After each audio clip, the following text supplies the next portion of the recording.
రాత్రి పడుకున్న మనిషి ఉదయం లేవకపోతే డాక్టర్ చెప్పేదొక్కటే, స్లీప్లో హార్ట్ ఆగిపోయింది. అసలు నిద్రపోతే బాడీ రెస్ట్ తీసుకోవాలి కదా. అయితే హార్ట్ అటాక్ ఎందుకొస్తుంది మావా?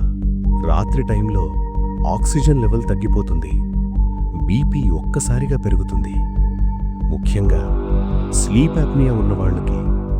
పైగా daily stress, cigarette, alcohol, mid night phone scrolling ఇవన్నీ హార్ట్ మీద నిశ్శబ్దంగా దాడి చేస్తాయి. నీకే తెలియకుండా హార్ట్లో బ్లాక్ ఏర్పడుతుంది.